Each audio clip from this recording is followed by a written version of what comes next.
Mrs आणि मिस्टरचे programme ठेवून, अरे मनोरंजन आहे, पण गणपती समोर 10 दिवस केलं काय पाहिजे? गणपतीने आपल्याला काय दिलेलं आहे हे कधी कोणी समजूनच घेत नाही. गणपतीला काय आवडतं हे कोणी विचारतच नाहीये, कारण की आपल्याला शास्त्राचं अध्ययन नाहीये. केवळ अंधाधुंद सगळं गाव करतो म्हणून करतोय. ज्या रूढी परंपरा आहेत त्या शास्त्रसुक्त पद्धतीच्या आहेत का? जसं त्या परंपरा कशा निर्माण झालेल्या आहेत. एका अशीच हाय क्लास सोसायटी होती. त्या सोसायटीमध्ये एका मोठ्या यजमानाने का यज्ञ ठेवला होता, आणि ते यज्ञ ठेवल्यानंतर तिथे जी सामग्री होती, संहिता होत्या, तिथे काळी मांजर काय करू लागली, सारखं स्पर्श करू लागली. स्पर्श करीत असताना तो ब्राह्मण जो होता पुरोहित, तो वैतागून गेला आणि म्हटला, अहो यजमान इकडे या, मला काळी मांजर सारखे सारखे इथं वारंवार नाही का स्पर्श करते. तुम्ही काय करा, घराच्या डाव्या कोपऱ्यामध्ये एक वरवंटा घेऊन या. वरवंटा माहिती आहे ना? मी गंगापूरला एकदा विचारलं वरवंटा काय, तर मला वरवंटा काय सांगायचं आता. हा, तर तिथे वरवंटा, एक मोठं घमिलं आणि काळी मांजर.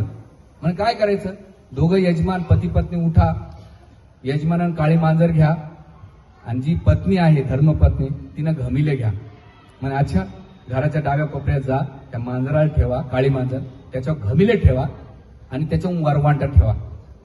ते यजमानाने विचारलं नाही का बरं, कशासाठी, काहीच माहित नाही. ब्राह्मणानं सांगितलंय, आपण केल्यानंतर बऱ्याच वर्षानं तर ब्राह्मणाचा मुलगा होता. असंच यज्ञ ठेवला तुमच्या बी विंग मध्ये, पहिले वे मध्ये आलं, बी मध्ये. त्या यज्ञामध्ये सगळे सामग्री दिली, त्याच्यामध्ये 3 गोष्टी ऍड केल्या त्यानं. एक काळी मांजर, एक घमिला आणि एक वरवंटा आणायचा. मग का बरं, कशाचं नाही, सगळं पूजेची तयारी झाली. म्हटले उठा पती पत्नी, घराच्या डाव्या कोपऱ्यामध्ये जा, काळी मांजर. आता त्याला प्रश्न, काळी मांजर आणायची कुठून? शोधून कशी तरी आणली बिचाऱ्यानं, घरात ठेवली, त्याच्यावर घमिलं ठेवलं आणि वरवंटा ठेवला. तिथून झाल्या परंपरा. याला शास्त्राचं कुठं प्रमाण आहे का? ते कशासाठी काय केलं पाहिजे काहीच माहित नाही. मेन उद्देश आहे की ते करण्याचं मागचं, आपण सांस्कृतिक कार्यक्रम करतो का धार्मिक कार्यक्रम करतो? सांस्कृतिक कार्यक्रम म्हणजे मनोरंजन, खाओ पिओ डान्स करो चले जाओ घर पे. धार्मिक मीन्स काय की ह्या फेस्टिवल मधून मी माझ्या जीवनामध्ये काय इम्प्लिमेंट केली, की मी किती पॉझिटिव्ह एनर्जी घेतली, किती पॉझिटिव्ह थॉट्स घेतले, आणि हे फेस्टिवल मला काय शिकवतात, काय सॅक्रिफाईस करतात, हे आपल्याला कधी समजलं पाहिजे. म्हणून गणपती असो, नवरात्र असो, नवरात्रामध्ये लोक 10 दिवस दुर्गा करतात, 11 दिवशी मुर्गा करतात. काय 10 दिवस दुर्गा आणि 11 दिवशी लाव मुर्गा. 1 महिना श्रावण, बाकी महिने रावण होऊन जातात लोक. 1 महिना असे श्रावण करतात, बापरे, त्यांचे पाय धुवून प्यावा. पण 1 महिन्यानंतर कसे होतात, ते रावण होऊन जातात. नाही, अरे तुमच्या फेस्टिवल नंतर तुमच्या जीवनामध्ये काहीतरी इम्प्रुव्हमेंट झाली पाहिजे, पॉझिटिव्ह थॉट्स आले पाहिजे, पॉझिटिव्ह व्यवहार स्वभाव बदलला पाहिजे. ते कार्यक्रम करण्याचा मागचा उद्देश आहे. हे दीपावली आपण का करतो? नवीन कपडे, रॉकेट उडवलं, फराळ खाल्ले, हॅपी दिवाळी. काय त्याच्या मागचं काय उद्देश आहे? अरे आपले ग्रंथ एवढं डीप सायन्स सांगतात की भगवंताने किती लीला केल्या, तुम्हाला विश्वास येणार नाही. 38 लीला केलेल्या आहेत दीपावलीच्या दिवशी. वसुबारस का? की भगवान कृष्ण गायीची आणि पूजा केली पाहिजे. रमा एकादशी स्टार्ट. त्याच्यानंतर सेकंड डेला काय असतं? रमा एकादशी नंतर काय असतं? वसुबारस. सेकंड झालं ना तुमच्या, ते बी लक्षात नाही.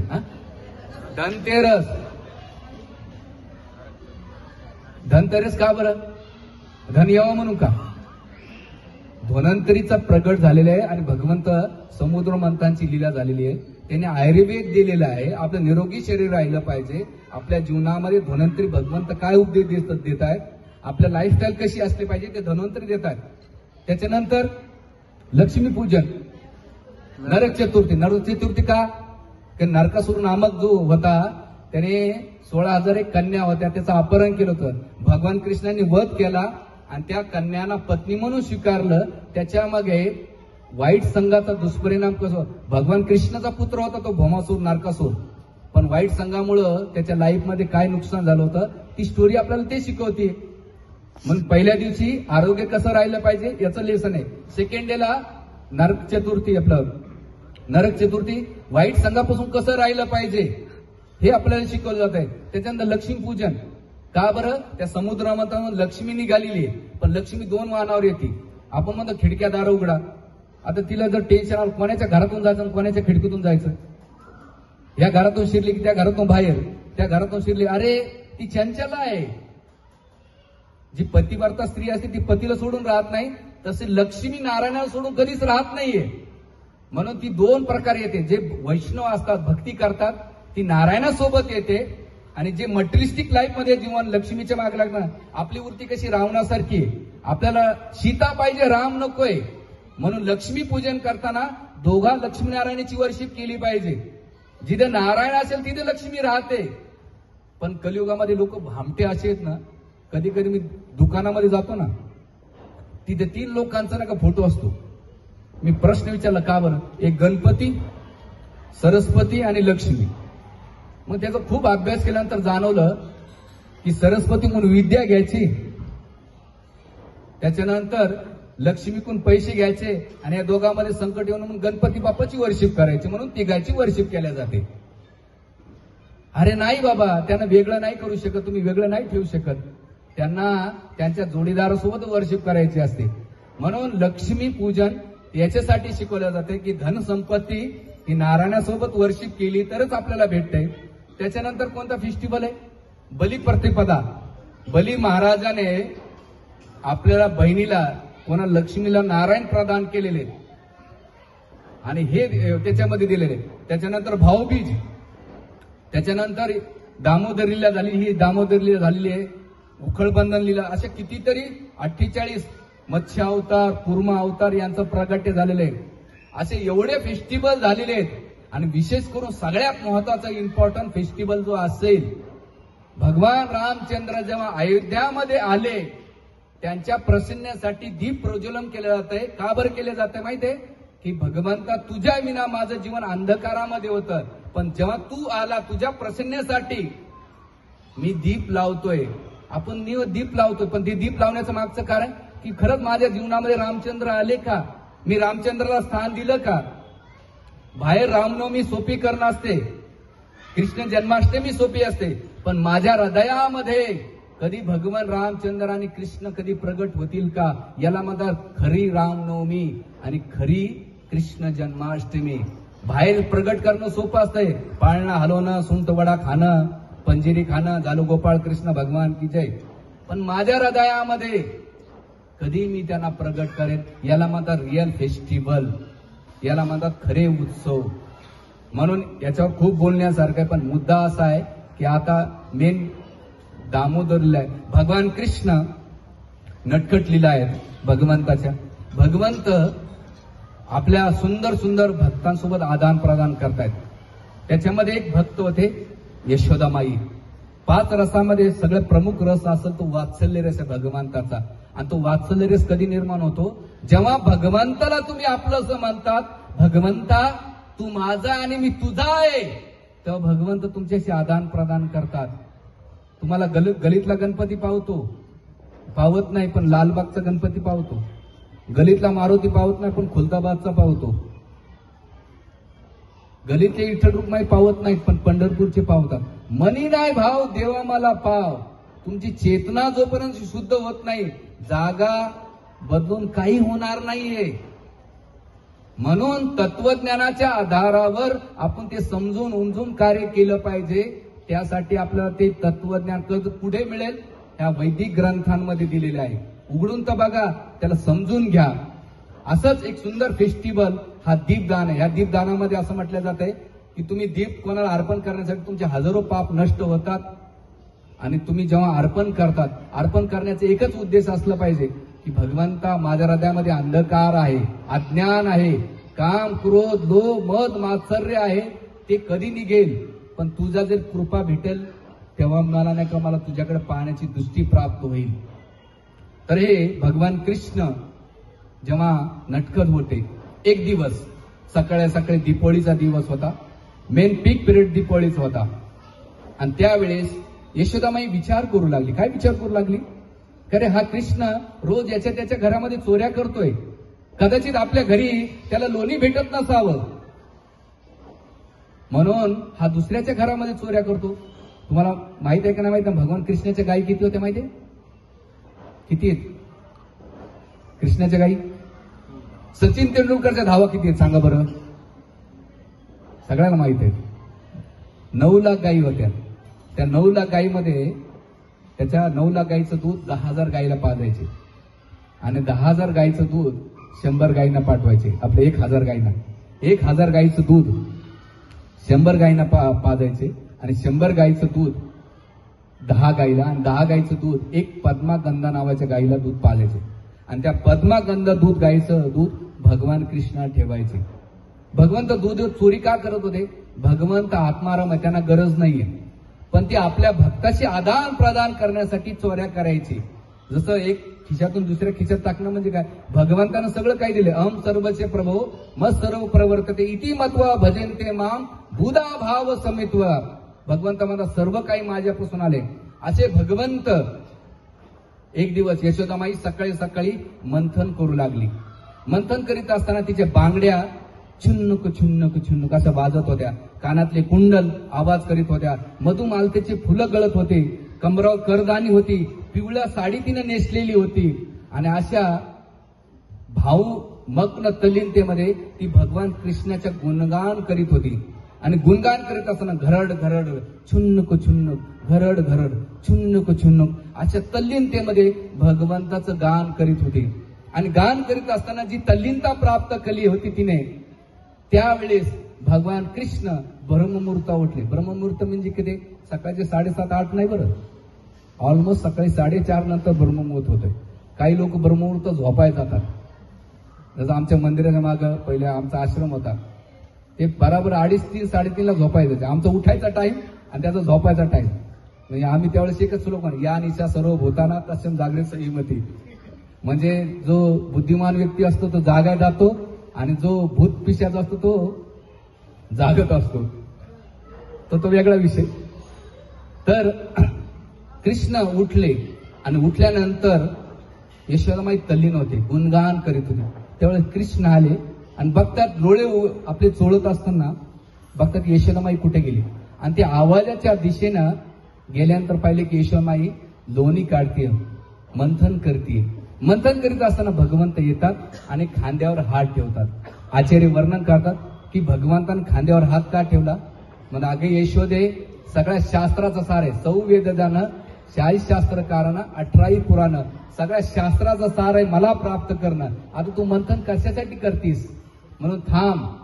म्हणून भगवंताच्या खांद्यावर हात ठेवला. आणि जसा खांद्यावर हात ठेवला त्यावेळी यशोदामाई बाह्य अवस्थेत आली. लेसन काय? की तुम्ही काम करीत राहा, पण ते हाती काम मुखी नाम राहू द्या. तुम्ही जर काम करता करता जरी भगवंताचं गुणगान केलं तर भगवंत तुमच्याकडे येतील. तुम्हाला भगवंताकडे जाण्याची गरज नाही. हे लेसन आहे. सर्वप्रथम मंदिरात जाण्याची गरज नाही. मंदिरात आले तर चांगलंच, पण लोक म्हणतात ना, अहो महाराज देवाचं बोलून नाही. असं झालं, समुद्र जर तुमच्या सोसायटीत आला तर मी आंघोळ करेल, तोपर्यंत करणार नाही. समुद्र कधी येणार नाही, तुम्ही आंघोळ कधीच करणार नाही. भगवंत तुम्हाला बोलवत आहेत, पण भगवंत कधी येते? तुम्ही तुमच्या हाती काम मुखी नाम असेल तर भगवंत स्वतः तुमच्या जवळ येतात. तुम्हाला जाण्याची गरज नाही. First lesson. सेकंड लेसन काय? किती करीत असताना भगवंताने यशोदामाईने कृष्णाला आपल्या मांडीवर घेतलं आणि घेत असताना त्याचं डोळ्याचं सौंदर्याचं अवलोकन. जसं या भौतिक जगामध्ये एखादं बाळ झोपेतून उठलं ना, त्याची लाळ टपकते डोळ्यातून, खूप घाणेरडा असतो तो. आई त्याला आंघोळ घातल्यानंतर फ्रेश वाटते आणि मग पावडर हे करून लोक त्याला चुंबन घेतात. पण भगवंत एवढे सौंदर्यवान होते, यशोमाई त्यांच्या सौंदर्याचं एवढं अवलोकन करू लागली की कल्पना नाही करू शकत तुम्ही. तर ह्या जगामध्ये सगळ्याच गोष्ट जर पाहायची असेल तर भगवंताचं रूप पाहिलं पाहिजे. रूप पाहता लोचनी सुखे झाले तो साधने. हे का सांगतोय? काही वर्षापूर्वी मी वृंदावनला गेलो होतो आणि एका ब्रजवासी आमचे गुरुबंधू होते आणि असल्यानंतर ते एका परिवारामध्ये थांबले होते. तर सकाळी सकाळी एक 7वीची मुलगी आणि एक 5वीची मुलगी ब्लँकेट घेऊन ह्या रूम मधून त्या रूम मध्ये होतं. 1 दिवस झालं, 2 दिवस झाले, 3 दिवस झाले. यांना काही प्रश्न पडला की स्त्री ब्लँकेट घेऊन ह्या रूम मधून त्या रूम मध्ये का जाते? तर विचारलंय, लाली इधर आजा. ती आली. म्हणजे आप सुबह सुबह क्या करते हो? ब्लैंकेट लेके यहाँ से वहां तक क्यों जाते हो? बोले देखो प्रभु जी, हमारी मैया ने कहा है, जब भी उठते हो तो आपका पहले ब्लैंकेट लेके पहले ठाकुर जी का दर्शन करना और बाद में दूसरों का दर्शन करना.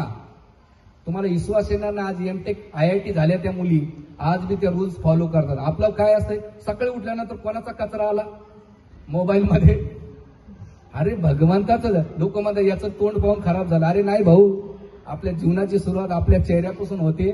म्हणून सर्वप्रथम असं आहे, सकाळी उठल्यानंतर भगवंताचं दर्शन घ्या, दिवस खूप चांगला जातो. आणि म्हणून भगवंताचं ते सौंदर्य. त्याच्यानंतर यशोदा माई पाहता त्याचं दूध उकळलं जात होतं. स्टोरी खूप मोठी, त्याच्या मागे खूप लेसन.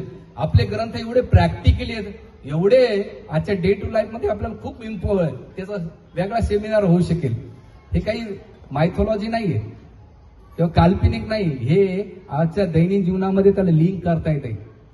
म्हणून इथे कृष्ण जेव्हा यशोदामाई दूध पाजत असताना हळूहळू दूध उकळत होतं, तर त्यावेळेस यशोदामाईने कृष्णाला बाजूला ठेवलं आणि ठेवल्यानंतर दुधाला वाचवाय गेली.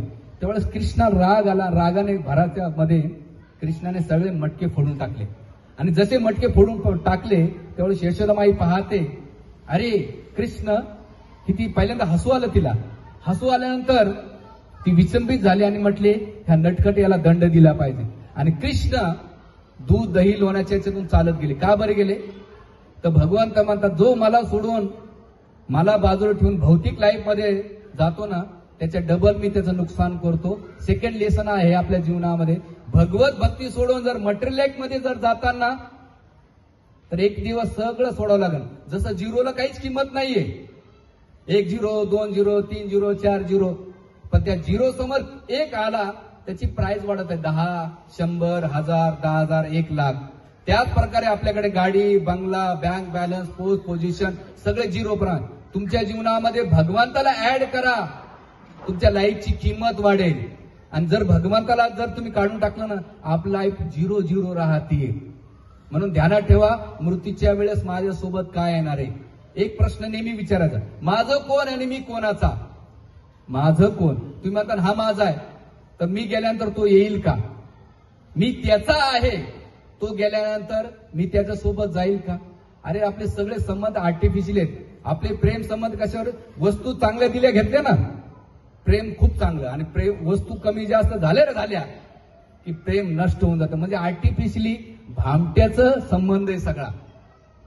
म्हणून सांगण्याचा मुद्दा आहे की खरं प्रेम आणि खरे संबंध स्थापित करायचं असेल तर भगवंताशी करा. आणि मग कृष्ण जातात आणि गेल्यानंतर सगळ्या माकडांना लोणी खाऊ घालतात. आचार्य तिथे प्रश्न विचारतात, का बरं लोणी खाऊ घालतात. की भगवंत विचार करा, या माकडाने रामलीलेमध्ये माझी खूप सेवा केली, ते सेवेची परतफेड म्हणून भगवंत माकडाला लोणी खाऊ घालतात. तिथे ध्यानात ठेवा की तुम्ही थोडीशी जरी भक्ती केली ना, भगवंत कधीच विसरणार नाही तुमच्या थोड्याशा भक्ती सुद्धा. कारण की गीतेमध्ये भगवंत नेहा विक्रमणा स्वस्ती प्रत्यवायन विद्यते स्वल्पमसे धर्मसे त्रायतो महतो भया. थोडंसं जरी तुम्ही केलं तुमच्या जीवनामध्ये, तुम्ही विसरून जाल, पण भगवंत विसरणार नाही तुमच्या सेवेसाठी. म्हणून ही भक्तीचं इम्पॉर्टंट. जीवनामध्ये 24 तासामध्ये 10 मिनिटं गीता वाचा, एक मंत्रा मेडिटेशन करा. आणि हे कृष्ण त्याच्यानंतर यशोदामाई काय करते, काठी घेऊन त्याच्या मागे लागते. आणि मग वृंदावनमध्ये फिरत असताना यशोदामाई काय करते, इथे उखळ बंधन करते. उखळ बांधत असताना 2 बोटं कमी पडतात. खूप स्टोरी मोठी, पण मी शॉर्ट मध्ये आता वेळेचा हे झाले. 2 बोटी कमी पडत असताना, का बरं 2 बोटं कमी पडत होती, आचार्य लिहितात की तिथे भगवंत कधी बांधून घेतात, तुमचे परिश्रम असेल, तुमची इच्छा असेल तर भगवंताची कृपा भेटेल. तुमची इच्छा नसेल तर भगवंत कृपा कधी देऊ शकत नाही. म्हणून आपली डिझायर करा, त्या डिझायरनुसार भगवंत आदान प्रदान करतात. जर डिझायर नसेल तर भगवंताची कृपा कधीच भेटू शकत नाही. आणि मग उखळ बंधन केल्यानंतर ती लीला दीपावलीचे दिवशी झाले. आणि शास्त्र पद्मपुराण, भागवत पुराण सांगतंय की हे यशोदामाई कृष्णाला जी बांधण्याची लीला ऐकतो आणि त्यांना दीपदान करतो, त्याच्या जीवनातले सगळे पाप नष्ट होतात, त्याच्या जीवनातला जो अंधकार आहे, अज्ञान आहे, तो नष्ट होतो आणि भगवंताची कृपा प्राप्त होते. असे सकाळ संध्याकाळ आपण जे दीप लावतो ना महिनाभर, तर ते भगवान नारायण आणि लक्ष्मण लावलं पाहिजे, असं कुठे लावलं नाही पाहिजे. एक दिव यमराजाला असतो, आकाश कंदील. हे पद्मपुराणामध्ये खूप डिटेल्स आहे, सगळे त्याचे एपिसोड मी बनवलेले आहेत. तर ते भगवान विष्णूला आणि लक्ष्मीनारायणाला अर्पण केले पाहिजे ती दीप. एक दीप यमराजाला का, जे अकाल मृत्यू आपल्या जीवनातले संकट समास आहे त्यासाठी तो अर्पण केला पाहिजे. परिवार जे दक्षिणमुखी घर आहे किंवा द्वार असेल, जिदा असेल, द्वाराच्या पहिले संध्याकाळी 1 महिना कार्तिक महिन्यामध्ये ते दीपदान केलं पाहिजे यमराजाचं नाव. आणि सेकंड, सगळे जे दीप आहे ते विष्णू नारायण, लक्ष्मीनारायण आणि इथे राधाकृष्णाला आमच्या महिन्यामध्ये पूर्ण महिना कार्तिक महिन्यामध्ये दीपदान केलं जाते. तर तुम्हा सगळ्यांना रिक्वेस्ट आहे, हा जो कार्तिक महिना आहे आता 15 तारखेपर्यंत आहे, तुम्ही सकाळ संध्याकाळ तुमच्या घरामध्ये दीपदान करा, पुण्य प्राप्त करा. आणि ह्या महिना बंपर लॉटरी आहे. 1000 रुपयामध्ये लाखाची वस्तू 1000 रुपयामध्ये घेऊन जा.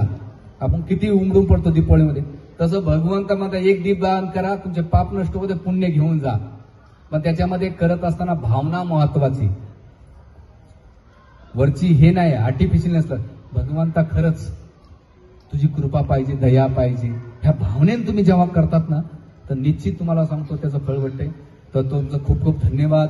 मी व्हॅल्युएबल वेळ दिला, त्या कार्यक्रमाची शोभा वाढली. मी सर्वप्रथम आमचे रघुनाथ प्रिय प्रभू म्हणजे डॉक्टर राहुल गैलोत, सोनाली माताजी, त्यांचे भाऊ आणि वहिनी, ह्या सगळ्या परिवाराचा आभार.